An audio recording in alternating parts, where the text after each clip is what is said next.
Good evening, my name's Heather Foxx and I am here with Harrison Flynn and his trio here today to talk about some music that you're doing.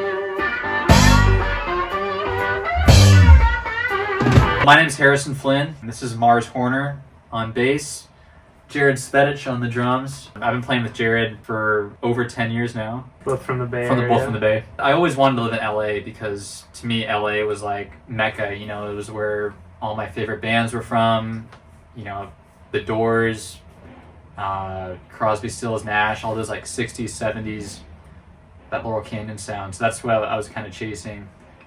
And that's what led me here. You know, I love the Bay Area. It's a soft spot in my heart for it, but LA is really, there's a lot of good energy down here. You know, a lot of good energy up there, but this is really where I wanted to be. So. Well, there's something different about the LA music scene because there's such diverse talent and it seems like there's so many different places that you can play. I mean, you're playing all across LA. So you're starting in the Valley, right? Tarzana. Yeah. You're playing at Maui Sugar Mill Saloon. That's a cool name. Yeah. What's that place? Is that like a tiki bar? What's that place like? You would think that, you know, but it's actually it's a really cool little dive bar. That's actually one of the first places that I went to when I first moved down here. Well, Monday night, which we were playing the blues night, and I used to go to that and watch all these amazing guitarists play. Guitar Shorty is one guy. He was one of Jimi Hendrix's mentors, so that was a big kick for me. You're also the next day going to downtown LA. You're going to the Redwood bar. Yeah, on the other side of town. Mars plays in a band called the Everythings, and they have a residency there. Yeah. In October. Every Tuesday, and it's like Halloween themed. So there's going to be like a costume theme for every week, and we are playing the first night of that this upcoming Tuesday. That's going to be a lot of fun. A lot of different bands on there. That Thursday, you're playing Good Times at Davey Wayne's. Yeah. That's where I first saw you, and you were That's right. playing with hair. Yeah.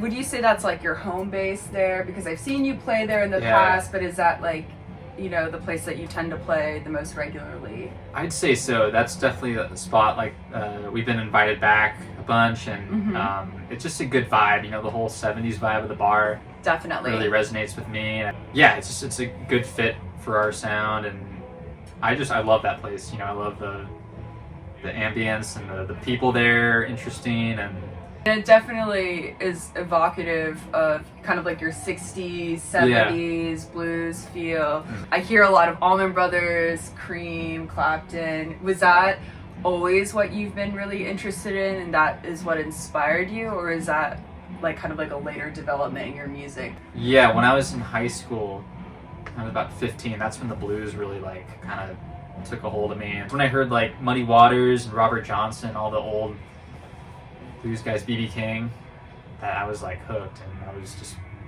practicing 8 hours a day on my floor with a record, with a B.B. King record, and just trying to pick up a lot of those licks. I feel most comfortable playing by ear, and it's just how I... So you must be really good at improv. Do you do jazz as well? Yeah, I love jazz. I love anything improv. You know, John Coltrane is a big influence too. And one thing I did notice about you that's super blues is that you play slide guitar. Yeah, I feel like slide is just another way of expressing myself on the guitar. To me, it just has a very like vocal quality about it. It has such a unique sound. There are people that, you know, have taken the slide in so many directions, and that really inspires me. I mean, Derek Trucks is an example who plays with Allman Brothers. He's taken the blues, but he's kind of melded his own influence, like the Indian influence, the jazz influence. And I just think that's incredible. Yeah, George Harrison is another guy with the slide that... You do look like George Harrison. Thank you. You're like later George Harrison, a good mix of the 60s and 70s. So you are recording an album also. I did want to touch on that. Yeah, it's all original material.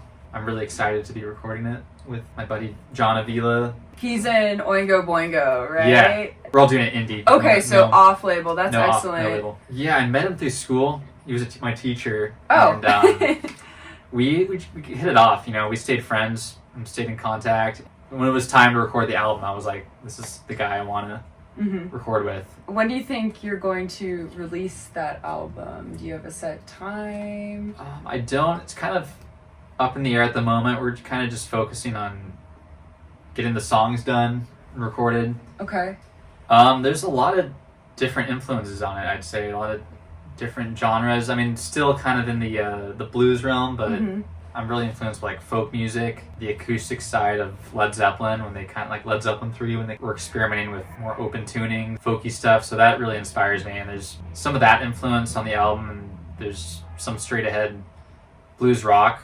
There's some jam influence, psychedelic influence, because I don't like to just stick with the straight ahead blues sound. I like to kind of experiment with different ideas and sound. Yeah, so you're able to showcase your versatility. It's like you know the history, but you're also not just covering blues songs. Exactly, it's like you're still developing and writing your own music and making it your own. Yeah. Or do you have preferences for gear? I know you have a Gibson SG over there. What other types of like gear do you have a preference toward? Yeah, I mean SGs and especially Gibsons are like my favorite guitars. I have a Strat over there, which I like for some stuff. The SG just has like this certain sound that I'm partial to, because it's kind of like a good midway between like a Telly and a Les Paul. I feel like you can get some of that twang, but you still have some of that percussive sound. Are you both into the same type of music as well? Like, are your influences similar? I think to an extent. I mean, I think we all have our own little niches, but I actually like met Harrison like coincidentally through a few different avenues, and one of which is my dad plays in a band with him that's sort of a excellent, which is kind of like a sort of a Grateful Dead cover band, but with some like originals. And I was familiar with his playing style, what he was into, and also you can kind of just tell by his style and everything, he's got the old school kind of flair.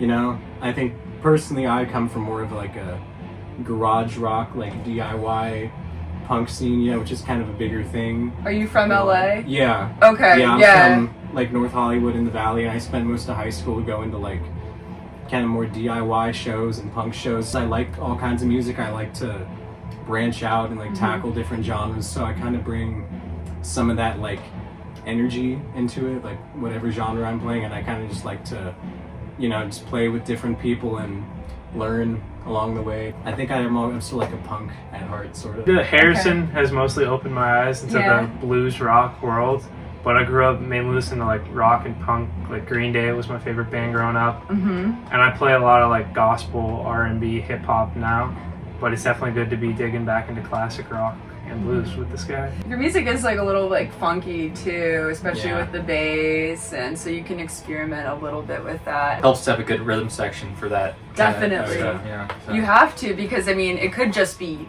the Harrison show, but it's nice when there is like that fullness of sound that the bass can add and that the drums can add. And it's just the three of you, but you can still make like a really killer full sound with that. What should we expect from a Harrison Flynn show? A lot of jamming. What I like about a trio is just we have that chance to just feed off each other. It's much easier, I feel like, when there's less people on stage. True. And so we try to feed off that energy, and we just try to bring a lot of energy to our shows. And we're just really happy to be playing with these guys, Yeah. Just to remind everyone, so we have 3 shows coming up. Monday, October 3rd, you will be in Tarzana playing at the Maui Sugar Mill Saloon. And then on Tuesday, make sure you dress up in your alien or zodiac themed costume. And going to downtown LA, they're playing at the Redwood Bar and Grill. That's always lots of great rock bands always come through there. And then finally, you're playing your fave place. Good times at Davey Wayne's. Yeah. Davey Wayne's on Thursday, Thirsty Thursdays. Best bar ever. on October 6th.